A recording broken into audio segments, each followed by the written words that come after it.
Mae Salong in northern Thailand sits high up in the hills, and its ethnic diversity, born from neighbouring countries, makes Mae Salong and its emerald green surroundings a very special and unique place to visit. This area was the last bastion for renegade Chinese soldiers fighting Mao's communist regime. The Thai government allowed the soldiers to stay in Mae Salong if they helped them to fight the Thai communist rebels. When the conflict ended in the early 1980s, the Chinese renegades were allowed to stay. They then helped the local ethnic communities turn Mae Salong from a renegade camp into a tourist village.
After a long, steep, winding drive, I've arrived to Angkang Mountain, where the air is fresh and cool. I'm 1,900 metres above sea level, home to the first royal project in Thailand. The hill tribe village farmers, for decades, relied on opium crops as a source of income. The King of Thailand, in his wisdom, frowned upon this practice. He started an initiative to eradicate this illicit trade, which was not only detrimental to the people of Thailand, but also to the rest of the world. Mr. Cook, with the help of my interpreter, was able to give me an insight into this worthy project. So, Mr. Cook, what was the motivation for His Majesty the King to set up this royal project? ครับก็จุดแรกของโครงการของเราเกิดจากเมื่อปีพ.ศ. 2512 นะครับพระบาทสมเด็จพระเจ้าอยู่หัวท่านได้ทรงประทับเฮลิคอปเตอร์นะครับผ่านมาที่ดอยอ่างขางแห่งนี้นะครับและได้ทรงทอดพระเนตรเห็นชาวไทยภูเขาบนนี้ทำไร่เลื่อนลอยแล้วก็ปลูกฝิ่นนะครับจึงได้ทรงก่อตั้งสถานีเกษตรหลวงอ่างขางแห่งนี้ขึ้นมาเพื่อที่จะทดลองวิจัยค้นคว้าหาพืชพันธุ์เมืองหนาวเพื่อที่จะมาปลูกทดแทนฝิ่นนะครับที่จะเข้าไปช่วยเหลือชาวไทยภูเขาบนนี้แล้วก็เราสามารถที่จะบอกกับชาวไทยและชาวโลกได้เลยว่าตอนนี้ชาวไทยภูเขาในประเทศไทยไม่ได้ยุ่งเกี่ยวกับการปลูกฝิ่นอีกเลยครับผมขอบคุณครับขอบคุณครับ At present, the royal project has introduced plum, pear and peach trees, plus 50 varieties of vegetables. But it's not only the produce I came to see, there are some beautiful landscape gardens as well. On my way to Angkang Mountain, I stopped off for brunch at this tiny little street stall. It was curbside and the lady was cooking this awesome dish. It was pork hock, slowly braised using star anise, cassia bark and also black cardamom. And I kind of thought, is this a Thai dish? Or it was more Chinese influence, and I found out that the lady is from the Yunnan province and migrated to northern Thailand around 50 or 60 years ago. So this is a very Chinese influenced dish. Now pork hock is a really cheap cut of meat. It's so delicious. You have to try this at home. It takes a bit of time, but well worth the effort. First of all, I need to flash fry my pork hock just to make it nice and crisp and keep all of the skin and everything textured. Now before you fry your pork hock, make sure that it's kind of semi-dry, because if not, you're going to put in oil and it's going to splatter everywhere. So just be really, really careful. So I'm going to throw it in my oil. Let's check if that's hot enough. That should be okay, around 180 degrees Celsius. I'm going to throw it in really carefully, just slide her in.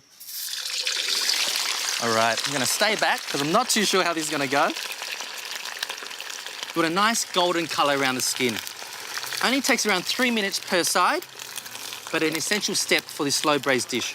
Okay, I'm just going to turn her over and see how it's going. Oh, that looks nice and golden and crispy. Fantastic. Now, whilst that's cooking, I'm just going to baste some oil on the top of the skin, keep the cooking process going, and keep it nice and crispy. and crunchy. 2 pork hocks done. I'm gonna swap over my wok for my pot. Okay, oil's in. Now I need to make my cooking liquid. So I've got some garlic here, just around 4 cloves or so. Just smash them. Just with a heavy cleaver, throw it in. Just like that. I've got some ginger sliced up, around 6 centimeters of ginger. Now here's the Thai influence coming in, coriander roots. Now never I can find in Australia coriander roots that long and that thick, but in Thailand, wonderful. Never waste your coriander roots at home. Gives so much flavor. Throw those in, around 4 or 5 is perfect. And just cook that, saute it until all the aroma comes out. Now my favorite part. I've also got some black cardamom. Inside here, there's little pods that are wonderfully robust flavor. Throw around 2 of those in. I've got cassia bark here. Now, cassia bark is in the same family as the cinnamon. It's got bigger, bolder flavors. And when you're buying cassia bark and you're trying to find it and you think, well, that looks like cinnamon, give it a smell. Cassia bark has more smell, more fragrance, and it also folds up like a scroll on both ends, where cinnamon folds up as a quill. So that's the difference. Throw a few of those in. And also the most prettiest spice of all the world, the star anise. Now the star anise is widely used in China, Thailand and Vietnam, and it comes from the Chinese magnolia tree. So they pick it unripened and they dry it in the sun. And the smell is a very sweet, pungent, fennel-like aroma, and the taste is exactly like a licorice. I'm gonna throw around 3 of those in. Fry those up. Some white peppercorns. Now, white peppercorns are the superior peppercorns, so don't use the black ones in this one, okay? Now, I can smell all of that coming out now, the star anise and the black cardamom. Great deep flavors. Now I'm gonna put in my liquid. I've got some chicken stock that I've cooked up, just around 600 mils or half a litre, depending on the size of your pork knuckle or pork hock, of course. And I've also got some young coconut juice. I love young coconut juice. It's so refreshing and it has this naturally sweet flavor to it. Very clear, very rehydrating and good for you as well. Cooling for the body. I'm gonna pour that in and I'm gonna season it with around 3 tablespoons of light soy. And this is the saltiness of the dish. And I'm gonna put some dark soy sauce in. So this adds a lot of color as well, around 2 tablespoons. So you can see all the colors now, can't you? You've got the color coming out from the star anise, the cassia, the black cardamom, the light soy, the dark sauce. And what I've also got is this incredible sugar cane. So the sugar cane is pressed and then it's cooked up into a nice thick syrup and it's dried. And I can tell you, I can eat this just on its own. It's like, oh, it's wonderful. It's like candy. Really nice. Put 2 of those in. Oh, that's wonderful. Cook that up. Throw my pork hocks in, 2 of those.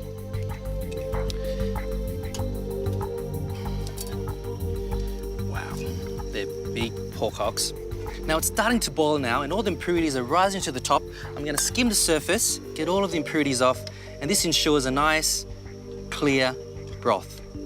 Now I'm gonna reduce that to a very low simmer. Lid goes on. You need to cook that for a minimum of 4 hours, nothing less. This ensures that all the meat falls off the bone wonderfully. Now, while it's cooking, I'm gonna go for a walk and appreciate the serenity of this lovely Royal Project garden. Over 274 villages participate in the Royal Project. I implore all travellers to this area to take the time to enjoy these magnificent gardens. Your visit will hearten the locals who worked so hard to make a difference.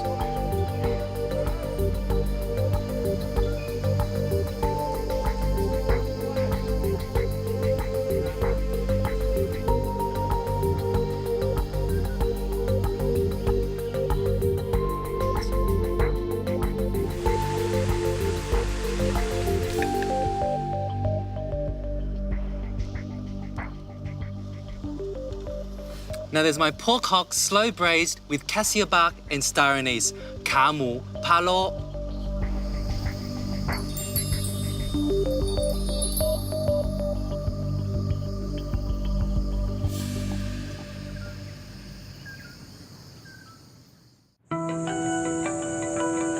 The Aka people are the dominant ethnic group of this area. These beautiful grass roof huts adorn the sloping hills overlooking valleys where past conflicts have been replaced by a more peaceful existence.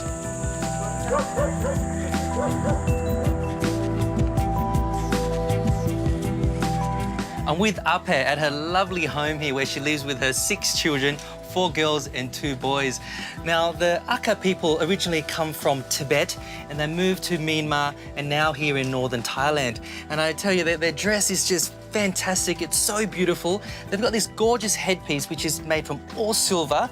It weighs almost 3 kilograms and they're dotted with these studs and these wonderful old Indian rupees which date back to 1917. It's all over her head. It's just beautiful and so colourful. Thank you, Ape. It's got a gorgeous smell. Now, Ape's told me about this wonderful dish that she usually has all the time here. A very simple, a very quick vegetarian dish, authentic to the Aka people. So I've got some corn in here, grown locally, just in the backyard. And there's little corn cobs, tiny ones, and they've been dried in the sun, and we use that as fuel. Now, basically, this is a spicy tomato dip using all the wonderful vegetables grown in the backyard. So first of all, I'm gonna char grill some dried chilies that Ape's dried there on her corrugated iron just on the roof. Really wonderful, very, very spicy. Some garlic, some red shallots, and some nice little tomatoes. Now, the fire's died down a little bit, so it's a good temperature.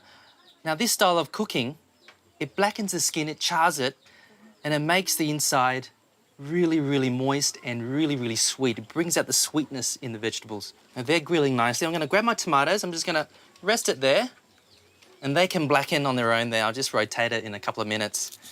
Now, if you look behind me there, all the rolling hills used to be covered with opium.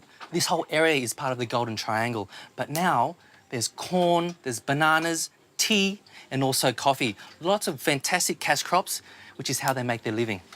Now, they're looking really good, nice and blackened. If I squeeze that, it's nice and moist. Now, I'm gonna leave my tomatoes on there for a bit longer whilst I char grill my fermented soybean. So this is fermented soybean. It's pounded and it's dried in the sun. I've got to grill it for a little while, and this has so much flavour, strong flavour. It's salty, and you use this instead of fish sauce. But if you don't have this at home, fish sauce is just as good. Now, as you can see, it's starting to bubble now, and the smell coming out is really, really strong. Up here, smells good? Yeah? Now, be warned, this is an acquired smell and an acquired taste. So I'm going to let that cool.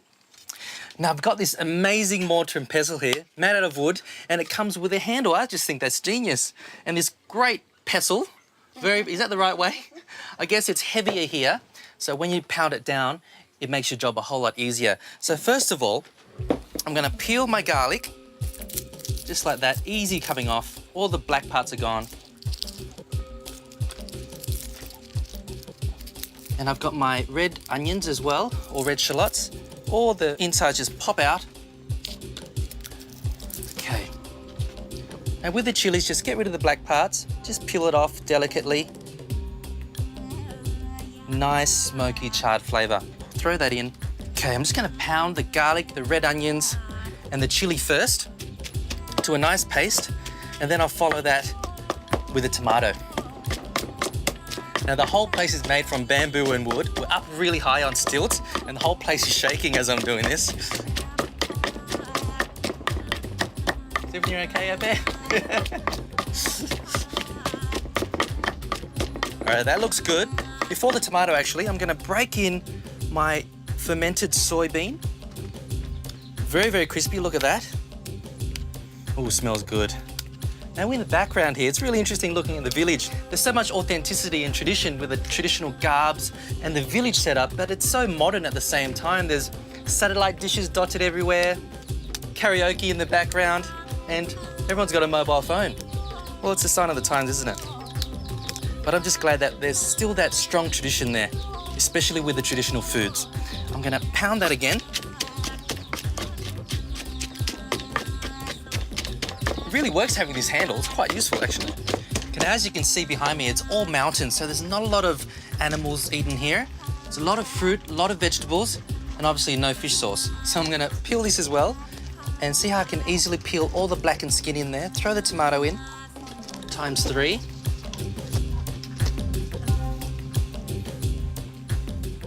Just gonna pound those tomatoes, have a bit of a taste test. That's good. Just gonna add a pinch of salt in there and mix that all through. Oh, that's got a nice kick to it. Whew, it's wonderful. Now this dish isn't just a little snack, it's actually part of a main meal. Lots of vegetables, raw and cooked. Dip into this lovely spicy tomato dip. And bring this over to Ep9 and see what she thinks. Ep9, please have a try. Got some water bamboo there, some choco, some baby pumpkin, some mustard greens. Let's have a bit. This one, please.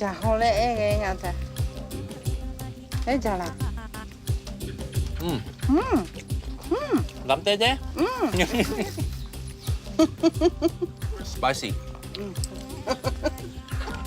And that's Ep9's spicy tomato dip with seasonal vegetables. Nam prik.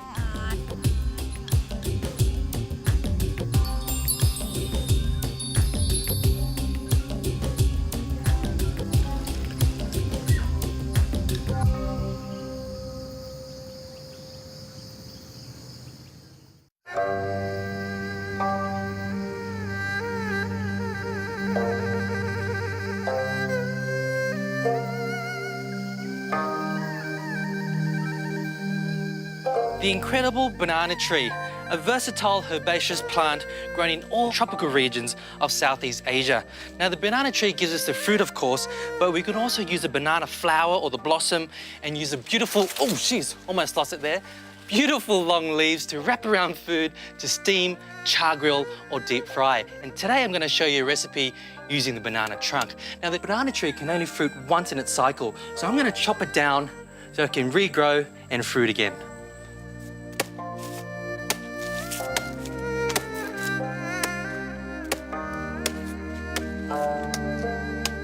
Almost done. Now, if you find yourself chopping down a banana tree, make sure you keep your distance because it releases this juice, this sap that can stain your clothes and make it red. Now, it's a lot easier than chopping down a bamboo, that's for sure. A few more chops and I reckon I'm done. Here she goes. Oh, jeez. Ah, that's a good one.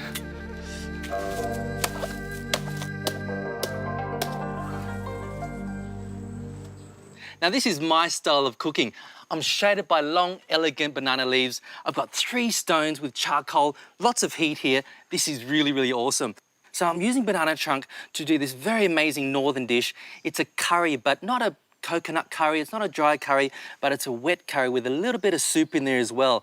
And that's called gang, which is soup or a nice broth. I'm gonna throw my wok on the heat here. Whilst I'm doing that, I'm going to continue pounding my chili paste, which has galangal, kaffir lime, garlic, red onions, lots of chili, lots of dried chili, and I've got fermented shrimp paste and fermented fish paste as well, so a little bit salty, really awesome flavours. I'm going to pound that to a nice paste. So you need a good 10 minutes to do this. Just be very patient, because this is the base of your dish. Okay, I'm going to put that aside. Now, I've got my banana trunk here, so I'm going to cut the outer layers because they're quite tough. So you just keep cutting until you reach the heart of the banana trunk. Now, these offcuts here, you can use as compost or just feed it to the pigs. They love it. And what I adore about cooking in these areas is they never waste a thing.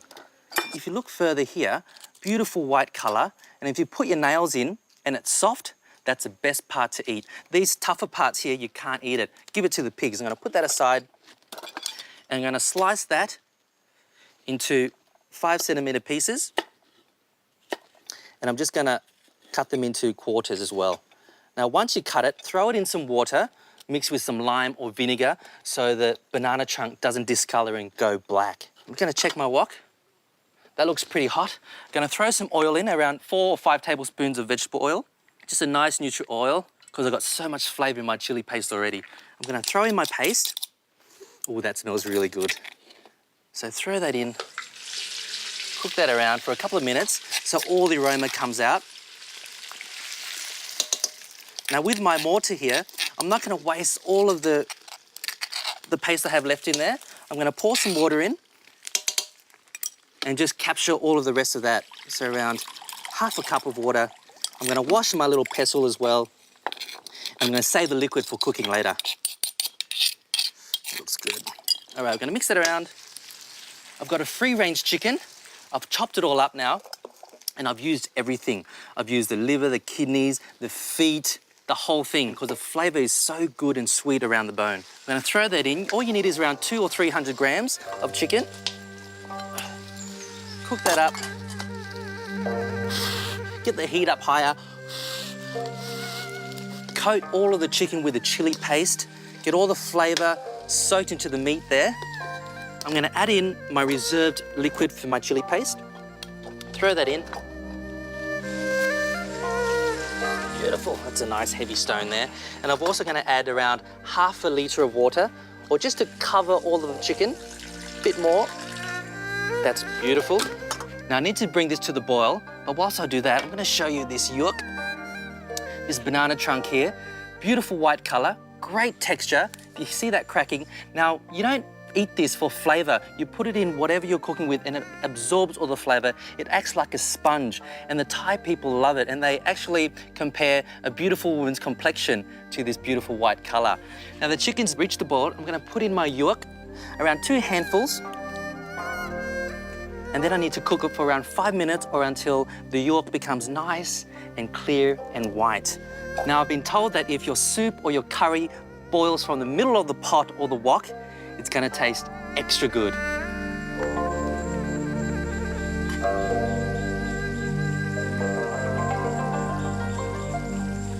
Okay, it's been simmering away for 5 minutes. I'm going to test my yolk and see if it's ready. So see how it's a nice, beautiful, clear colour.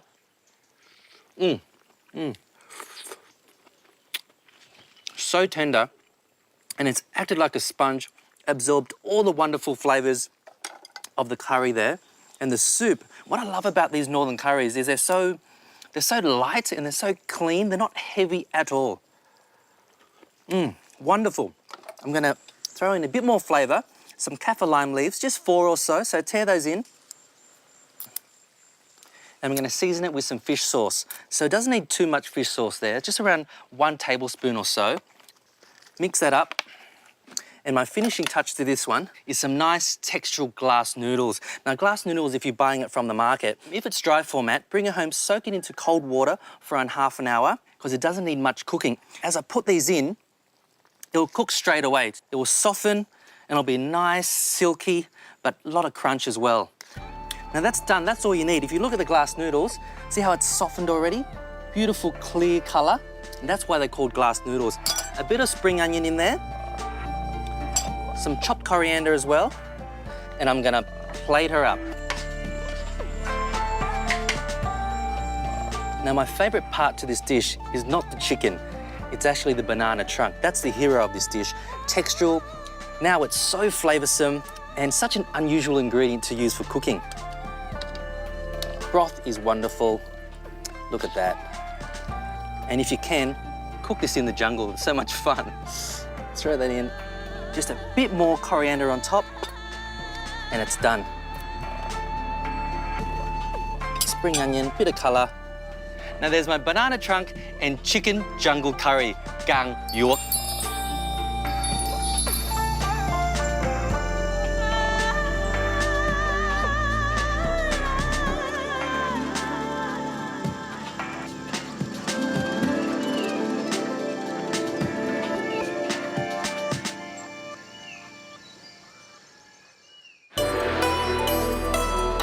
Next time, I hit the city of Chiang Mai, the largest city in northern Thailand. Thai people are obsessed with food. I'm here at the Warawat night market where there's just food everywhere. I get to try some of their unique cuisine. Now they taste exactly like French fries. Now in Thailand, when you come to a temple to pray, you also offer food. And I cook a special recipe to offer as alms to the monks.